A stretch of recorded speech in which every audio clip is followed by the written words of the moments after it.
இந்த நாளும் கூட விசேஷமாக இந்த காலை தியானத்திற்காக பிலிப்பியர் 4ஆம் அதிகாரத்தை திருப்பிக் கொள்ளும்படி அன்போடு கேட்கிறேன். The book of Philippians chapter 4 verse number 6 and 7. பிலிப்பியருக்கு அப்போஸ்தலனாகிய பவுல் பிலிப்பியருக்கு அந்த நிருபம் 4ஆம் அதிகாரம் 6-7 வசனங்களை நான் உங்களுக்காக வாசிக்கிறேன். நீங்கள் ஒன்றுக்கும் கவலைப்படாமல் எல்லாவற்றையும் குறித்து உங்கள் விண்ணப்பங்களை ஸ்தோத்திரத்தோடு கூடிய ஜெபத்தினாலும் வேண்டுதலினாலும் தேவனுக்கு தெரியப்படுத்துங்கள். அப்பொழுது எல்லா புத்திக்கும் மேலான தேவ சமாதானம் உங்கள் இருதயங்களையும் உங்கள் சிந்தைகளையும் கிறிஸ்து இயேசுவுக்குள்ளாக காத்துக்கொள்ளும். ஆண்டவருடைய நாமம் மகிமைப்படுவதாக. இந்த வசனம் எல்லாருக்கும் தெரிந்த வசனம் தான். ஆனால் இந்த வசனத்தினுடைய சில காரியங்களை இன்றைக்கு நான் உங்களோடு கூட நான் பகிர்ந்து கொள்ள போகிறேன். இந்த 2 வசனத்தை 4 பகுதிகளாக பிரித்து உங்களோடு நான் பகிர்ந்து கொள்ள விரும்புகிறேன். இந்த செய்தியின் தலைப்பு இன்னைக்கு என்னவென்று சொன்னால், ஸ்டாப் worrying, start praying. கவலையை விட்டுவிடுங்கள், ஜெபிக்க ஆரம்பியுங்கள். கவலையை விட்டுவிடுங்கள், ஜெபிக்க ஆரம்பியுங்கள். Stop worrying, start praying. இந்த வசனத்திலே 2 வசனத்திலே 4 காரியங்கள். ஒன்று, நாம் செய்யக்கூடாதது என்ன என்பதை குறித்து அங்கே பவுல் சொல்கிறார். இரண்டாவதாக, நாம் செய்ய வேண்டியது என்ன என்பதை குறித்து அங்கே சொல்கிறார். மூன்றாவதாக, நாம் செய்ய வேண்டியதை எப்படி செய்யணும் அப்படிங்கிறதை அந்த இடத்திலே சொல்வதை பார்க்கிறோம்.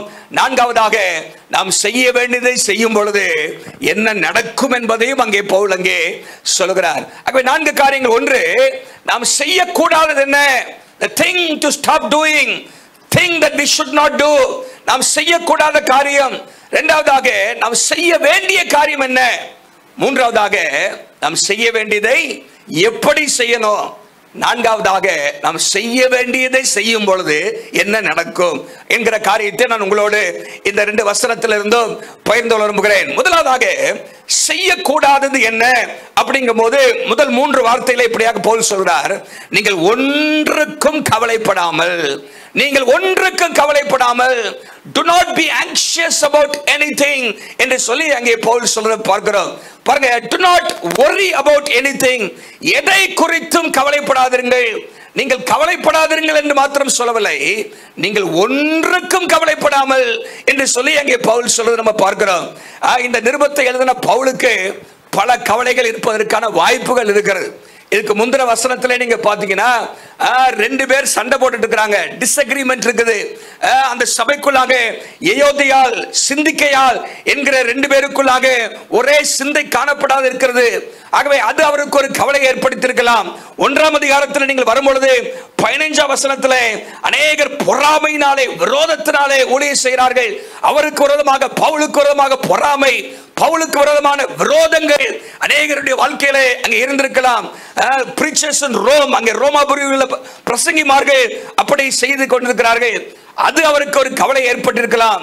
மாத்திரமல்ல, பிலிப்பு சபையில் இருக்கிற அநேக மக்களை கூட அவர் சொல்லும் பொழுது 18ஆம் வசனத்திலே இல்ல 19ஆம் வசனத்திலே சொல்றாரு, இந்த ஜனங்கள் எல்லாம் பூமி கடுத்தவைகள் எல்லாம் சிந்தித்துக் கொண்டிருக்கிறார்கள், நம்முடைய குடியிருப்பு பரலோகத்தில் எல்லாம் இருக்கிறது. ஆகவே பூமிக்குரிய சிந்திக்கிற மக்களை குறித்து நினைக்கும் பொழுது அவருக்கு கவலை வந்திருக்கலாம். இப்படி பவுல் கவலைப்படுவதற்கு அநேக காரியங்கள் இருக்கிறது. அது மாத்திரமல்ல, அவர் வீட்டு சிறையில் ஹவுஸ் அரெஸ்ட்ல இருக்கிறாரு, சிறையிருப்பில் இருக்கிறாரு. அங்கே நீங்க பாத்தீங்கன்னா பிலிப்பியர், எபேசியர், கொலோசியர், பிலேமோன் போன்ற புத்தகங்கள் சிறைச்சாலை நிருபங்கள், பிரிசன் எபிஸ்டல்ஸ் என்று சொல்லப்படுகின்றன. அவைகள் இப்படிப்பட்ட ஒரு சூழ்நிலை, ஒரு சிறைச்சாலையின் சூழ்நிலை அவர் இருக்கிறார். ஆகவே இதெல்லாம் அவருக்கு கவலை ஏற்படுவதற்கு பல காரியம் இருக்குது. அங்க ஆத்மாவை பார்த்தா 2 அடிச்சுக்குது, உள்ள பார்த்தா மக்கள் எல்லாம் பூமிக்குரியங்களை சிந்திக்கிறாங்க. அவருக்கு விரோதமாக வெளியே இருந்த ஆட்கள் பொறாமையும் விரோதமும் எழுப்புகிறாங்க. அவருடைய சூழ்நிலையை பார்த்தாலே சிறைச்சாலை அடைக்கப்பட்ட ஒரு சூழ்நிலை. இப்படிப்பட்ட சூழ்நிலை பவுலுக்கு கவலைப்படுறதுக்கு எவ்வளவோ இருக்குது, எவ்வளவோ காரியத்தை குறித்து கவலைப்படலாம். ஆனா பவுல் சொல்றாரு, நீங்க ஒன்றுக்கும் கவலைப்படாமல். ஒரு அல்ல சொல்லுங்க பார்க்கலாம், நீங்கள் ஒன்றுக்கும் கவலைப்படாமல். அந்த பிலிப்பியர் நிருபத்தை குறித்து சொல்லும் பொழுது it's a book of joy என்று சொல்கிறார்கள்.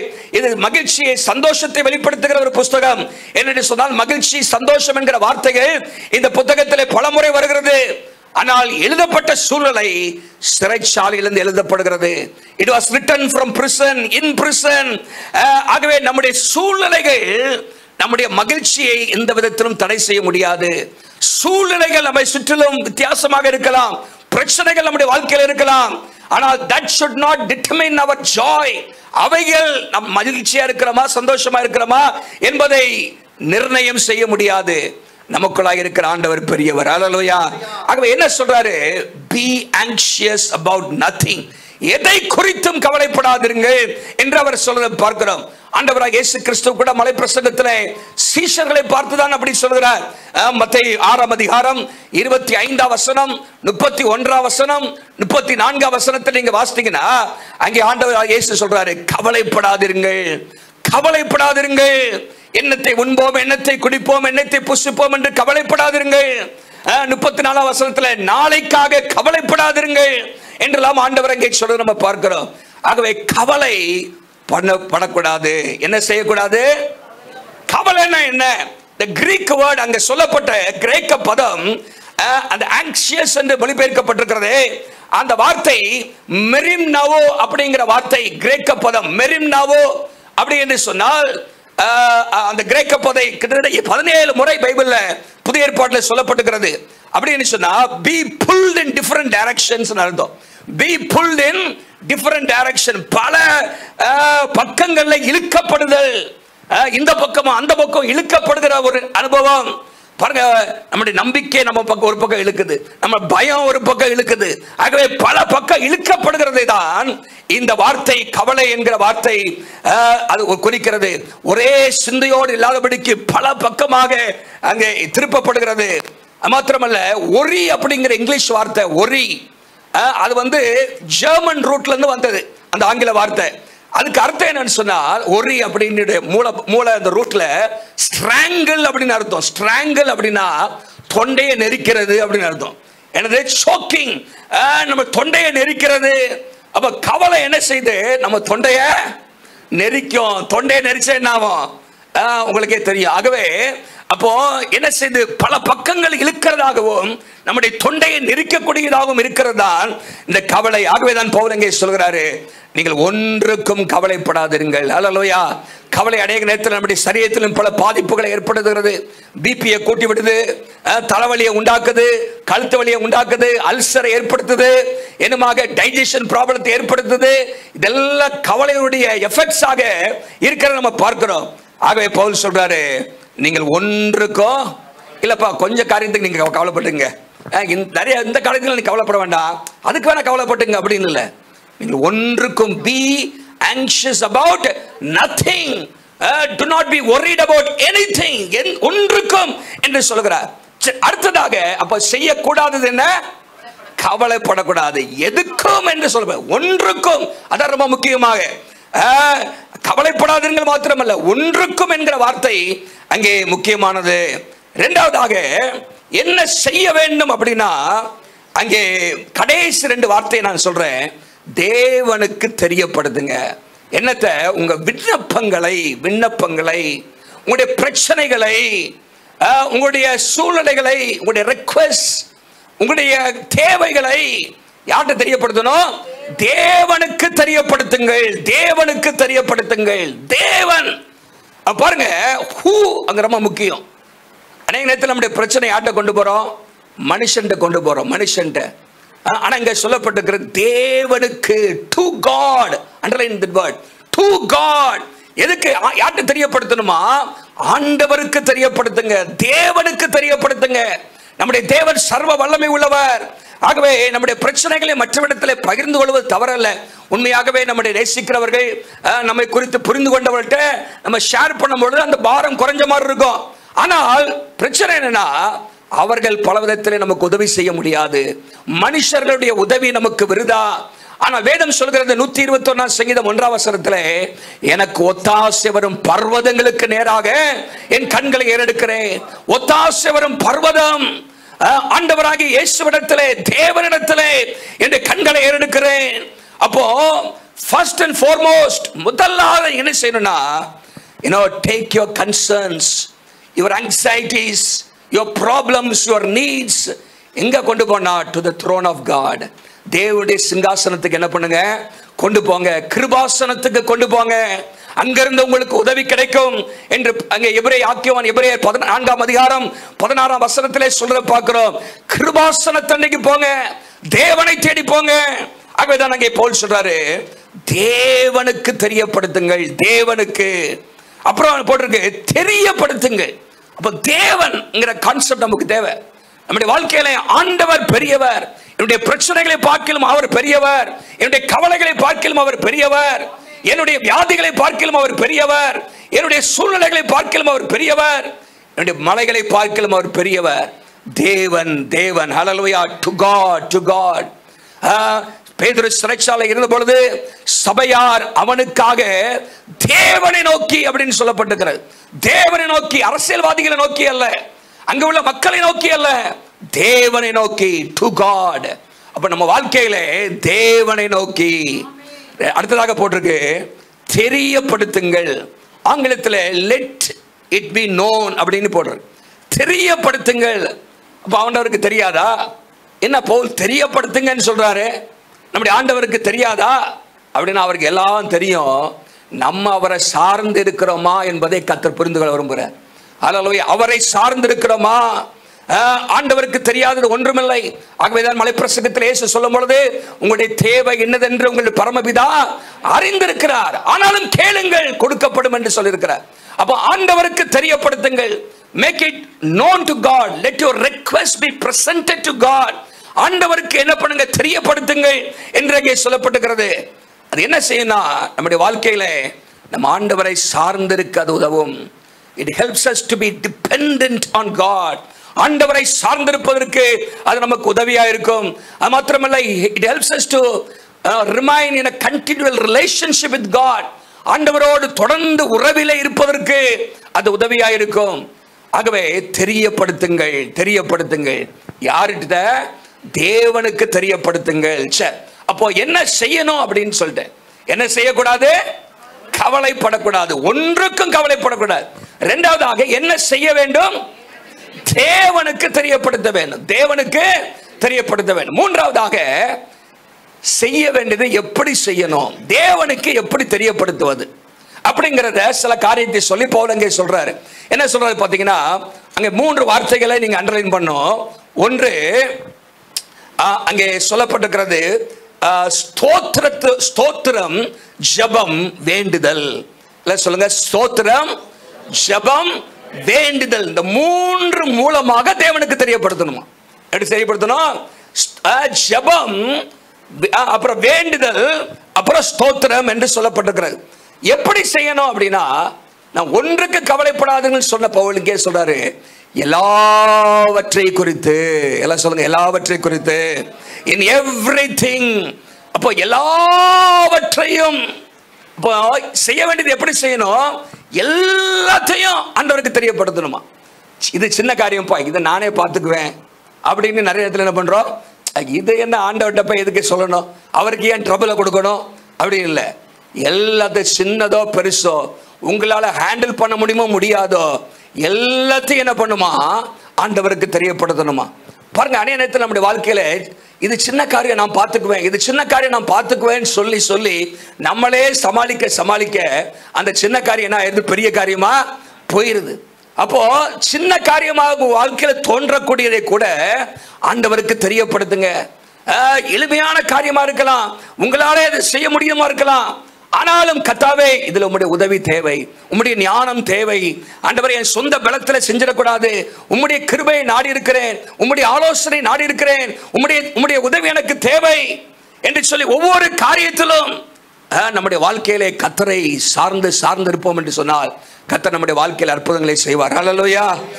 இது சின்ன காரியம், இது பெரிய காரியம் என்று சொல்லி அல்ல, எல்லாவற்றையும், எல்லாம் சொல்லுங்க, எல்லாவற்றையும், நம்முடைய வாழ்க்கையில எல்லாவற்றையும் நம்முடைய ஆண்டவருக்கு தெரியப்படுத்தும் போது நம்முடைய பயணங்கள், நம்முடைய வேலைகள் எதுவாக இருந்தாலும், ஆண்டவரே, இதில் நம்முடைய கிருபை தேவை, ஆண்டவரே உம்முடைய பிரசன்னம் எனக்கு தேவை, உம்முடைய ஞானம் எனக்கு தேவை, ஆண்டவரே எனக்கு என்று சொல்லி ஆண்டவரிடத்தில் சொல்லி காரியங்களை அவரிடத்திலிருந்து நம் உதவியை பெற்று செய்யும் பொழுது ஆண்டவர் நம்மளே இரக்கமுள்ளவராக இருக்கிறார். அல்லேலூயா. பிரியமுள்ளவராக அவர் இருக்கிறார்.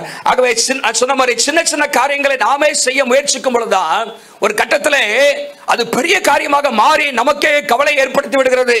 ஆகவே எல்லாவற்றை குறித்து அப்படிங்கிறது ரொம்ப ரொம்ப முக்கியம். இன் எவ்ரிதிங் அங்க don't be anxious about anything போடுறது. இங்க எவ்ரிதிங் அப்படின்னு எல்லாவற்றை குறித்து. அடுத்தது ரொம்ப முக்கியம், 3 காரியங்கள் என்ன செய்யணுமா? ஜெபம், வேண்டுதல், ஸ்தோத்திரம். ஜெபம், வேண்டுதல், ஸ்தோத்திரம் அப்படின்னா என்ன? ஜெபம் என்கிறது ஒரு ஜெனரல் டேர்மா இருக்குது, பிரேயர் அப்படின்னு சொல்லி. ஆனால் இந்த இடத்துல நான் ஒரு புத்தகத்தில் வாசித்து கொண்டிருந்தேன். அப்பொழுது அந்த ஆசிரியர் என்ன சொல்றார் அப்படின்னா, what Paul means here is not so much the act of praying as the manner in which we approach God in our prayers. ஜெபம் என்கிற செயலை குறித்து சொல்லல, நாம் எப்படி ஜெபிக்கிற, எந்த விதத்திலே கர்த்தரை அணுகுகிறோம் என்பதுதான் முக்கியம். ஜெபம் என்கிற செயல் அங்கே சொல்லப்படல, ஜெபிக்கிற விதம், எந்த மேனர்ல, அதாவது எப்படிப்பட்ட ஒரு சூழ்நிலையில. அப்படின்னா என்ன சொல்ல வர்றாருன்னா, ஆண்டவரிடத்தில் போகும்போது எடுத்தவனே ஒரு பயத்தோட என்னது ஆண்டவரை எப்படிலாம் இருக்கு அப்படின்னு நம்ம முதலாவதாக அவர் யார் என்பதை அறிந்து அவரை ஆராதிக்கணும். So go to prayer, go to the throne of God with a worshipful attitude. ஒரு ஆராதனையின் சிந்தனையோடு, ஆராதனையின் ஒரு எண்ணத்தோடு, அவர் எவ்வளவு பெரியவர் என்பதை அறிந்தவர்களாக ஆண்டவருடைய சமூகத்தில் போகணும். எடுத்தவனே போய் உங்க கவலையே போய் அவர்கிட்ட சொல்லாம, முதல்ல ஆண்டவர் யாரையா, நான் வந்திருக்கிற, தேடி வந்திருக்கிற தேவன் யார். அன்னால் வாழ்க்கையில் பயங்கரமான விசனம், பாடுகள், நிந்தைகள், அவமானங்கள். ஆண்டவருடைய சமூகத்தில் போகும்போது முதல்ல சொல்றது, நீ சேனைகளின் கர்த்தர். என்ன சொல்றா? சேனைகளின் கர்த்தர். You are the Lord Almighty, Lord of hosts. ஆண்டவரே நீ சர்வ வல்லமை உள்ளவர், சேனைகளின் கர்த்தர் அப்படின்னு ஆண்டவரை சொல்லிக்கிட்டு தான் பாயிண்ட்டுக்கு வர்ற. அநேகத்தில் நம்ம பிரச்சனையை ரொம்ப பெருசா சொல்லிடுறோம். ஆண்டவர் யார் என்பதை அறியணும். அல்லேலூயா. worshipful attitude-ஓட ஆண்டவருடைய சமூகத்திலே வர வேண்டும். பாருங்க, நம்முடைய வாழ்க்கையிலே அவர் சர்வ வல்லவர், சகலத்தையும் அறிந்தவர், அவர் நம்மை அதிகமாக நேசிக்கிறார் என்கிற உணர்வு வேணும். ஆண்டவரே நம்முடைய பிள்ளை, ஆண்டவரே நீ என் தகப்பன், நீ சகலத்தையும் அறிந்த தேவன். You know everything. I know Lord that you are deeply in love with me. ஆண்டவரே என்னை அதிகமாக நீ நேசிக்கிறீர் அப்படிங்கிற உணர்வு நமக்கு தேவை. அல்லேலூயா. நம்ம நேரத்தில் ஏன் இந்த பிரச்சனை அப்படிதான் போறோம்? நம்முடைய ஆண்டவர் சகலத்தையும் அறிந்தவர். அல்லேலூயா. அப்போ ஆண்டவருடைய சமூகத்தில் எப்படி அவர் அப்ரோச் பண்ணணும்னு சொன்னா, முதல்ல அவர் யார் என்பதை புரிந்து கொள்ள வேண்டும். அல்லேலூயா. ஆகவே உங்க ஜெபத்தில் அது ரைட்ஃபுல் பிரேயிங்.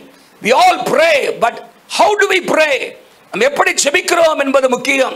நம்முடைய ஆண்டவர் யார் என்பதை அறிந்திருக்க வேண்டும். ஒரு அல்ல சொல்லுங்க பார்க்கலாம். ஹல்லேலூயா. அவர் தப்புவிக்கிறவர், அவர் விடுவிக்கிறவர், அவர் ஆளுகை செய்கிறவர், அவர் சர்வ ஞானியாக இருக்கிறவர். ஆகவே அவர் என்னை நேசிக்கிறவர், அவர் என்னுடைய தகப்பன். அப்ப அந்த உணர்வோடு கூட நம்ம ஜெபத்துக்கு போக வேண்டும். ஏதோ மளிகை கடையில போய் சாமான வாங்குற மாதிரி போக கூடாது. அவர் என் தகப்பன். அல்லேலூயா. அவர் என்னுடைய தகப்பன், அவர் என்னை நேசிக்கிறவர், அதே சமயத்தில் அவர் சர்வ வல்லமை உள்ளவர் என்பதை அறிந்தவர்களாக நீ சேனைகளின் கர்த்தர் என்கிற உணர்வோடு கூட அன்னால் தேவ சமூகத்துக்கு போனார்கள். அப்போ பிரேயர் என்பது நம்முடைய செயல் மாத்திரமல்ல, நாம் எந்த விதத்திலே கர்த்தரை நாம் அணுகுகிறோம், ஆண்டவருடைய சமூகத்திலே போகிறோம், அவர் எப்படி நம்ம கருதுகிறோம், அவர் எவ்வளவு பெரியவர் என்பதை நம்முடைய மனதுக்குள்ள கொண்டு வந்துட்டே இருக்கணும். அல்லேலூயா. வேதத்தில் உள்ள வசனங்களை நம்முடைய மனதுக்கு கொண்டு வரணும். அவர் செங்கடலை பிளந்தவர், சூரியனையும் சந்திரனை நிறுத்தினவர், காகங்களை கொண்டு போஷித்தவர், 5 அப்போ 2 மீன் 5000 பேருக்கு போஷித்தவர், காற்றையும் கடலையும் அதட்டினவர், அவர் சர்வ வல்லமை உள்ளவர். நம்முடைய ஆண்டவர் யார் என்பதை முதலாக புரிஞ்சுக்கிட்டு அப்புறம் தான் என்ன பண்ணணும், உங்க விண்ணப்பத்தையே வைக்கணும். ஆண்டவரை இவ்வளவு பெரியவர். அப்ப ஆனால் நீ சேனைகளின் கர்த்தர். ஆண்டவரே எனக்கு தேவை ஒரு பிள்ளை, எனக்கு ஒரு பிள்ளையை கொடுக்கறது உமக்கு லேசான காரியம். ஆண்டவரே அவன் பாருங்க, நம்ம பெரிய பிரச்சனையை நினைக்கிறோம், ஆனா ஆண்டவருக்கு முன்பாக அது ஒன்று இல்லை. அப்போ முதலாவதாக பிரேயர், ஜெபம் என்கிற காரியம், அது எந்த விதத்திலே நம்ம ஆராதனையின் சிந்தையோடு ஜெபிக்க போனோம். ஆடரேஷன், வர்ஷிப் அங்கே இருக்க வேண்டும். ஆகவே தேவ சமூகத்திலே கர்த்தரை உயர்த்தி ஆண்டவர் எப்படிப்பட்டவர் என்பதை அறிந்து வேதத்தில் உள்ள சம்பவங்களை மனதிலே கொண்டு வந்து தேவ சமூகத்திலே அணுக வேண்டும். இரண்டாவதாக வேண்டுதல். என்னது வேண்டுதல் அப்படின்னு போட்டிருக்கு. அப்படின்னு சொன்னா சப்ளிகேஷன். நம்முடைய வேண்டுதல் அப்படின்னு சொன்னா, இப்போ உங்க தேவையை கொண்டு வரணும். எப்படி கொண்டு வரணும்னா ஸ்பெசிஃபிக்கா கொண்டு வரணும். சும்மா போட்டு அளப்பக்கூடாது. என்ன பண்ணக்கூடாது? அளப்பக்கூடாது. ஆனால் வந்து சொன்னாங்க, அவங்க பிரச்சனையெல்லாம் அப்படி லிஸ்ட் போட்டுட்டு இருக்கல. ஆண்டவரே எனக்கு ஒரு பிள்ளை வேணும் ஆண்டவரே, அது ஆண் பிள்ளையா வேணும் ஆண்டவரே. ஆண்டவருக்கு ஒரு தேவை அந்த நாளில் இருந்துச்சு. தீர்க்கதரிசி இல்லாம சூழ்நிலை இருந்துச்சு. மக்களுக்கு தேவ வார்த்தை இல்லாம இருந்துச்சு. God also had a need. Hannah also had a need. அப்போ ஆண்டவருடைய தேவை அன்னாளுடைய தேவை அங்க என்ன ஆயுது? சேர்ந்து வாங்க கேட்கறாங்க, எனக்கு ஒரு ஆண் பிள்ளை நீ தந்துகிறனால் அந்த பிள்ளை உமக்கே கொடுத்துற ஆண்டவரை. ஸ்பெசிஃபிக்கா சொல்றேன். பர்த்திமேட்ட போய் ஆண்டவர் கேட்கிறார், உனக்கு என்னப்பா தேவை? அவன் வந்து பல லிஸ்ட் எல்லாம் போடல, எனக்கு பார்வை தேவை. அப்ப பாருங்க, குறிப்பாக ஸ்பெசிஃபிக்காக நம்முடைய தேவைகளை சொல்லும் பொழுது கர்த்தர் அங்கே அற்புதங்களை செய்கிறார். உன்னுடைய தேவை என்ன? உன் வேண்டுதல் என்ன? உன்னுடைய தேவை என்ன? ஆகவே நம்முடைய வாழ்க்கையிலே நம்முடைய தேவைகளை ஆண்டவருடைய சமூகத்திலே கொண்டு போக வேண்டும். ஜெனராலிட்டி, பொதுவாக காரியங்களை சொல்றதல்ல.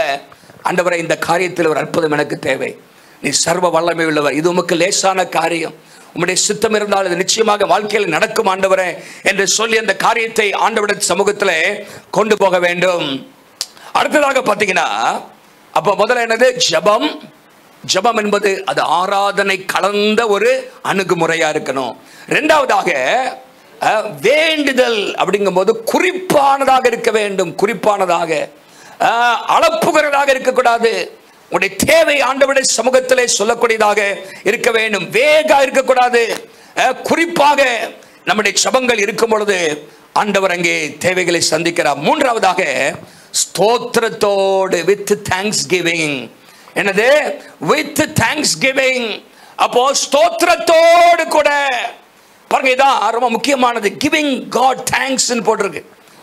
வித் தேங்க்ஸ் கிவிங் அது ரொம்ப முக்கியம். ஸ்தோத்திரத்தோடு அது நிறைய இதில் விட்டுறணும். அப்படின்னா என்ன சொல்ற போறனா, உங்க வாழ்க்கையில நீங்க ஜெபத்த பிற்பாடு ஆண்டவர் அதை சந்திச்சிட்டாருன்னு ஒரு ஸ்தோத்திரம் போட்டுட்டு வரணும். அல்லேலூயா. நன்றி செலுத்த வேண்டும். அது பெற்றுக்கொள்வதற்கு முன்பாகவே ஆண்டவரே இதை செய்வீர், இதை செய்ய உம்மால முடியும் ஆண்டவரே, ஆண்டவரே என்று சொல்லி ஆண்டவருக்கு நன்றி, என் வாழ்க்கையில இந்த அற்புதத்தை நீ செய்து விட்டபடினால் நன்றி. ஆகவே இயேசு சொன்னார் மார்க்கில் 11ஆம் அதிகாரத்தில், நீங்கள் ஜெபம் பண்ணும்போது பெற்றுக்கொள்வோம் என்று விசுவாசியுங்கள், பெற்றுக்கொள்வோம் என்று விசுவாசியுங்கள். அப்போ நம்முடைய வாழ்க்கையில ஆண்டவர் தந்துவிட்டார் என்கிற அந்த சிந்தையோடு கூட ஆண்டவருக்கு நன்றி செலுத்த வேண்டும் என்று சொல்லப்பட்டிருக்கிறது. ஆண்டவர் நம்முடைய தேவை ஜெபத்தை கேட்டு விட்டார், நம்முடைய தேவையை அவர் சந்தித்து விட்டார், அவருடைய நாமத்துக்கு மகிமை வரும் என்கிற அந்த சிந்தையோடு கூட நம்ம ஸ்தோத்திரம் இருக்கணும், நன்றி செலுத்தணும். பாருங்க, அநேக நேரத்தில் நம்ம ஆண்டவரிடத்துல கேட்கிறோம், ஆண்டவர் அப்ரிஷியேட் பண்றது இல்லை. 10 குஷ்டரோகிகள் ஒரே ஒருத்தன் என்ன பண்ணா? இன்னைக்கு அதே பெர்சன்டேஜ் தான் இருக்குது. நிறைய பேர் கேட்கறாங்க, கேட்கறதுல குறைஞ்சதில்லை, ஆனா வந்து நன்றி செலுத்துறது கிடையாது. அப்போ ஆண்டவருக்கு நம்முடைய ஜெபத்துல ஜெபம், விண்ணப்பம், ஸ்தோத்திரம் இருக்க வேண்டும். அல்லேலூயா. ஆராதனை இருக்க வேண்டும், ஸ்தோத்திரம் இருக்க வேண்டும். அதுக்கு நடுவில் தான் நம்ம விண்ணப்பம் இருக்க வேண்டும் என்று அங்கே பவுல் சொல்றத பார்க்கிறோம். ஆகவே நன்றி உள்ள இருதயத்தோடு இருக்க வேண்டும். இதுக்கெல்லாம் உதாரணமா கடைசி ஒரு நபரை சொல்ல முடிக்க விரும்புகிறேன். அதுக்கு முன்பாக அப்ப என்ன செய்யணும்னு சொன்னேன். என்ன செய்யக்கூடாது? ஒன்றுக்கு கவலைப்படக்கூடாது. இரண்டாவதாக என்ன செய்யணும்? தேவனுக்கு அதை தெரியப்படுத்தணும். மூன்றாவதாக அது எப்படி செய்யணும்? 3 காரியம், அதாவது 4 காரியங்கள் சொல்லலாம். எல்லாவற்றையும் ஆண்டவருக்கு தெரியப்படுத்தணும். ஜெபத்தின் மூலமாக, அது ஆராதனையின் சிந்தையோடு கூட தெரியப்படுத்தணும். அப்புறம் வேண்டுதல் மூலமாகவும் ஸ்தோத்திரத்தின் மூலமாகவும் அதை ஆண்டவர்கிட்ட கொண்டு வரணும். அப்போ ஆராதனைன்னு சொல்லும் பொழுது என்னுடைய தேவைகளாம் சந்திப்பதற்கு அவர் நிச்சயமாகவே போதுமானவர், அவர் பெரியவர் என்கிற சிந்தை, நம்முடைய தேவையை சொல்றது, அவர் சந்தித்து விட்டார் என்கிற அந்த நன்றியோடு கூட இருக்கணும். அப்புறம் நீங்க பாத்தீங்கன்னா, இப்போ இதை செய்யும் போது என்ன நடக்குது அப்படின்னா, அப்பொழுது அப்படின்னு சொல்றேன். அப்போ இதை செய்யும் போது என்ன நடக்குது அப்படின்னா, எல்லா புத்திக்கு மேலான தேவ சமாதானம் உங்கள் இருதயங்களையும் உங்கள் சிந்தைகளையும் என்ன பண்ணுமா? கிறிஸ்து இயேசுவுக்குள்ளாக காத்துக்கொள்ளும். ஒரு தேவ சமாதானம் உங்களை நிரப்பும். எல்லா புத்திக்கு மேலான தேவ சமாதானம், the peace which passes or transcends, surpasses all understanding, புரியாத ஒரு சமாதானம் உள்ளத்துல வந்து நிரப்பும். அல்லேலூயா. என் ஆண்டவர் பார்த்துக்குவாரியா? ஒரு அல்ல சொல்ல பார்க்கலாம். கர்த்தர் இடைப்படுவார். இங்க நம்ம வாழ்க்கையில என்னத்துல காத்துக்கொள்ளுமோ அந்த சமாதானம். இந்த சமாதானம் முதல்ல என்னன்னா தேவ சமாதானம். வேற சமாதானம் போடல. என்ன சமாதானம் இது? தேவ சமாதானம். இயேசு சொல்றாரு யோவான் 14:27 வாசித்தீங்கன்னா, யோவான் 17:24, என்னுடைய சமாதானத்தை உங்களுக்கு தருகிறேன். என்ன சமாதானம்? இயேசுவுடைய சமாதானத்தை நமக்கு தராராம். அது மாத்திரமல்ல, அப்புறம் அதே வசனத்தில் சொல்லப்பட்டிருக்கிறது, உலகம் கொடுக்கிற மாதிரி இந்த சமாதானம் இல்லை. உலகத்தில் மக்கள் பெறுகிற அந்த சமாதானத்தை போடல. அது நிலையான சமாதானம் அல்ல, நிரந்தரமான சமாதானம் அல்ல. ஆனால் இயேசு தருகிற சமாதானம் நம்முடைய இதயத்தில் ஒரு கலக்கத்தையும் பயத்தையும் வராதபடிக்கு தடுக்கிற ஒரு சமாதானம். உங்கள் இருதயம் கலங்காமலும் பயப்படாமலும் இருப்பதாக. உலகம் கொடுக்கிற பிரகாரமாக அல்ல. அப்ப இயேசுவின் சமாதானம் உலகம் கொடுக்கிற மாதிரி உள்ள சமாதானம் அது அல்ல. மூன்றாவதாக, எல்லா புத்திக்கு மேலான தேவ சமாதானம். ஒரு ஆலோசனை பார்க்கலாம். அப்ப அப்படின்னா என்ன? புரியாது. இவ்வளவு பிரச்சனை இருந்தாலும் என்னப்பா இவ்வளவு சும்மா இப்படி இருக்கிற அப்படின்னு நம்ம சொல்ற அளவுக்கு இன்னைக்கு நிறைய இடத்துல நம்ம அப்படியே பயந்துட்டு இருக்க மாதிரி இருக்குது. ஆனா கிறிஸ்தவர்ல பார்த்தா அவ்வளோ பிரச்சனை இல்லாம இல்லை. அந்த உலகத்துல என்ன உண்டு? உபத்திரம் உண்டு. ஆனா அவன் வாழ்க்கையில ஒரு ஒரு உறுதி இருக்கும், இல்லாவிட்டால் ஒரு நம்பிக்கை இருக்கும். எல்லாவற்றையும் கர்த்தர் பார்த்து கொள்வாரு, கர்த்தர் ஜெயம் தருவாரு, கர்த்தர் விடுதலை தருவாரு அப்படிங்கிற ஒரு நிச்சயம் அந்த மக்களுக்கு. என்ன இவ்வளவு நெருக்கங்கள், பாடுகள், அவமானங்களா இருக்குது, ஆனா எவ்வளவு சந்தோஷமா இருக்கிறாரு பாருங்க. மக்களுக்கு புரியாது. அல்லேலூயா. அப்படிப்பட்ட ஒரு சமாதானத்தை ஆண்டவர் தராராம். ஆகவேதான் எரேமியா மன்னிக்கவும் ஏசாயா 26:3 வாசித்தீங்கன்னா, ஏசாயா 26:3 சொல்லப்பட்டிருக்கிறது, உம்மை உறுதியாய் பற்றி கொண்ட மனதை உடையவன் உண்மையே நம்பி இருக்கிறபடியால் அவனுக்கு பூரண சமாதானத்துடன் அவனை காத்துக்கொள்வீர். காத்துக்கொள்வீர் பாருங்க, சமாதானம், பூரண சமாதானம். இதுல ஷாலோம் ஷாலோம் 2 தடவை வருது இந்த வார்த்தை. ஆக எப்படி மொழிபெயர்க்குன்னு தெரியுங்க? பூரண சமாதானம் போட்டாங்க, பெர்ஃபெக்ட் பீஸ். அந்த சமாதானத்தை ஆண்டவர் தரார். நல்லா கவனிங்க. இந்த சமாதானம் என்ன செய்யுமா? 2 காரியத்தை காத்துக்கோமா. 2 காரியத்தை என்னதெல்லாம்? இருதயத்தையும் சிந்தையும் காத்துக்கொள்ளுமா. இருதயத்தையும் பாருங்க, காத்துக்கொள்ளும். கீப் God அப்படின்னு சொல்லப்பட்டிருக்கு இங்கிலீஷ்ல. பிலிப்பியர் 4:7 it will guard your heart and mind அப்படின்னு சொல்லி, the peace which passes all understanding will guard your hearts. Pavul அப்போஸ்தலன் இப்போ 2 காட்ஸ் காத்துட்டு இருக்காங்க. சிறைச்சாலையில் என்ன பண்றாங்க? அங்கே அவர் கைகள் சங்கிலிகளால் கட்டப்பட்டிருக்கிறது. ரோம போர்ச்சியவர்கள் அவரை பாதுகாத்துக் கொண்டிருக்கிறார்கள், காத்துக் கொண்டிருக்கிறார்கள். இப்போ பவுல் என்ன சொல்றாருன்னா, இந்த சமாதானம் 2 காரியத்தை காத்து கொள்ளுதான். அதாவது இருதயத்தையும் சிந்தையும். இந்த இருதயத்தில் என்ன பிரச்சனை வருதுன்னா, ராங் ஃபீலிங்ஸ்லாம் இதயத்தில் வருது. தவறான உணர்ச்சிகள், தவறான உணர்ச்சிகள், சிந்தையில தவறான எண்ணங்கள். அப்போ இந்த தேவ சமாதானம் வந்துருச்சுன்னா தவறான உயர்ச்சி, தவறான சிந்தை வராதபடி நம்முடைய இருதயத்தை பாதுகாத்துக்கொள்ளும். அல்லேலூயா.